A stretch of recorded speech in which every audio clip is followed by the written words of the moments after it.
Enggak lah, ini sesuatu yang juga sama kegiatan yang sudah dilakukan Presiden di berbagai tempat kan sama beliau. Dalam rangka Imlek nih bajunya nih. Iya dong. Dalam rangka Imlek. Imlek udah dekat.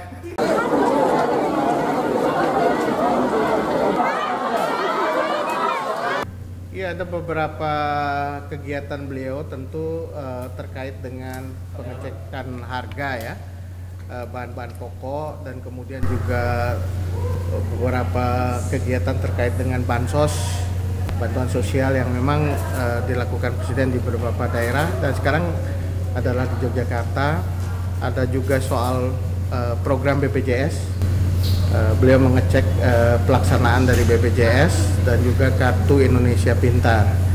Tentu itu adalah satu program yang sudah dimiliki sejak tahun 2014 dan kita pastikan itu betul-betul berjalan di lapangan ya. Nah, area yang akan beliau kunjungi tidak hanya Jawa Tengah tetapi juga Yogyakarta, Gunung Kidul, Bantul, dan Sleman begitu ya, di beberapa tempat yang memang belum sempat beliau kunjungi. Tapi terkait pekan lalu kan Presiden melakukan pertemuan politik ya udah dengan Ketua PSI, dengan Sekjen PSI juga, terus juga ada pertemuan AHY. Nah itu bisa dijelaskan sih soal dua pertemuan itu? Dan seperti biasa beliau mengisi hari Minggu itu dengan kegiatan olahraga, goes, dan saat itu juga diagendakan untuk bertemu dengan Mas AHY ya, Ketua Umum Partai Demokrat. Dan tentu pertemuan itu dirancang memang sangat santai karena bisa goes bersama, kemudian juga sarapan. Kalau di Jogja pasti makan gudeg ya, gudeg Yujum. Nah, ini sesuatu yang biasa ya dilakukan pertemuan Presiden dengan tokoh-tokoh politik, tokoh-tokoh bangsa. Dan setelah pertemuan dengan Mas AHY, Presiden kan bersilaturahmi dengan Sri Sultan Hamengkubuwono X di Keraton Kilen.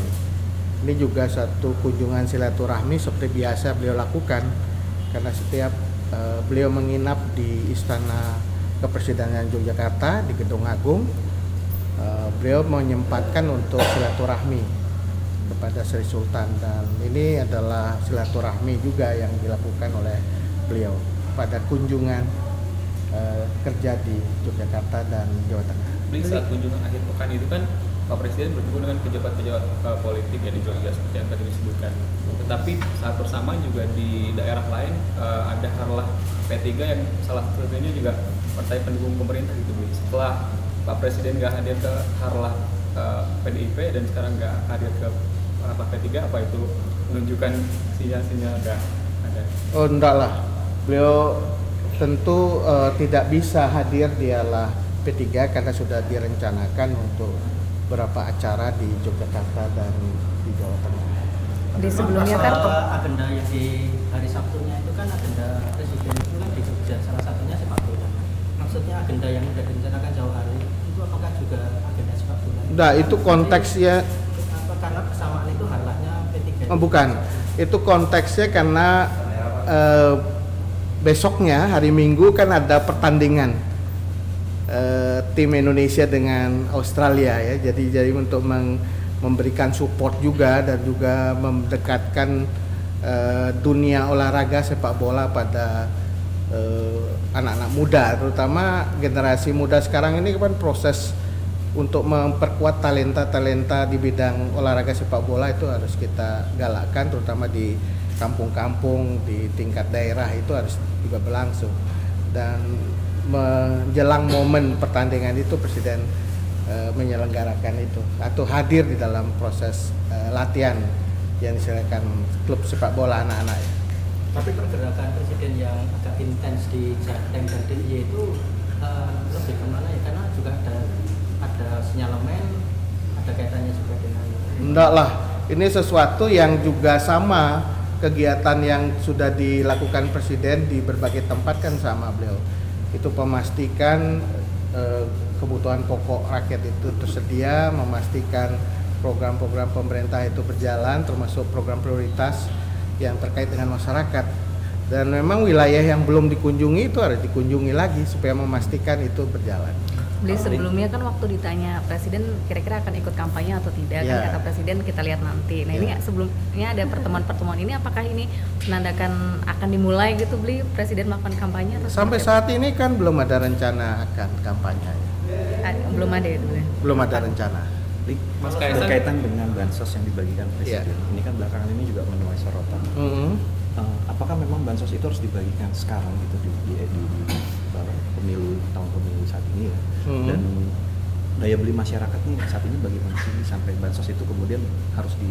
Iya, seperti yang sudah saya jelaskan sebelumnya bahwa bansos itu kan kebijakan afirmatif dari pemerintah menghadapi situasi tertentu ya, terutama saat ini kita berhadapan dengan fenomena El Nino. Dan fenomena El Nino ini menimbulkan dampak di mana musim tanam dan juga musim panen itu akan bergeser. Dampaknya tentu pada kesulitan untuk mendapatkan bahan-bahan pokok terutama beras ya, karena memang situasi iklimnya tidak memungkinkan. Yang kedua, situasi global kita juga berhadapan dengan semakin naiknya harga-harga pangan. Dan situasi itu tentu akan menimbulkan beban bagi masyarakat.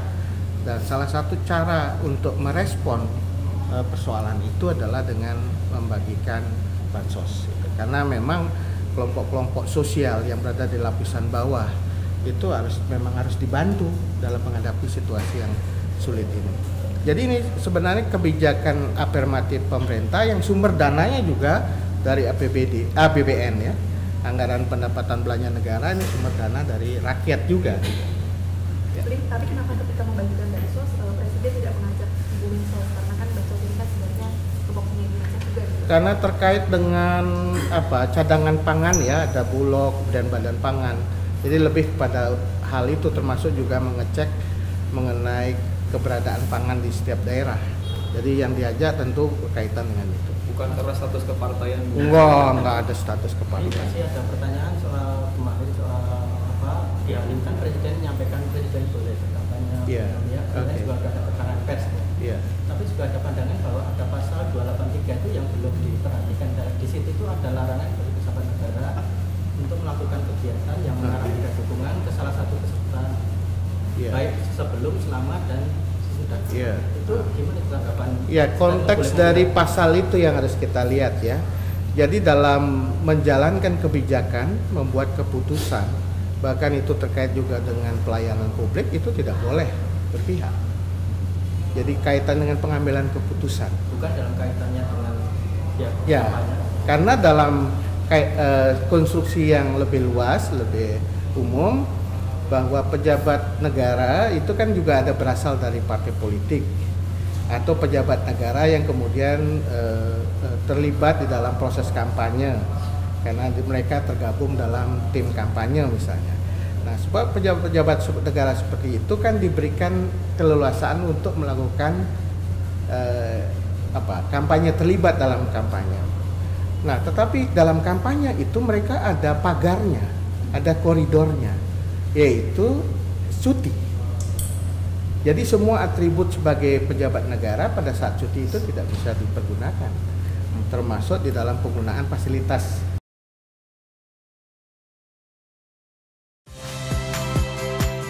Saya Niluh Puspa. Saksikan program-program Kompas TV melalui siaran digital, pay TV, dan media streaming lainnya. Kompas TV, independen, terpercaya.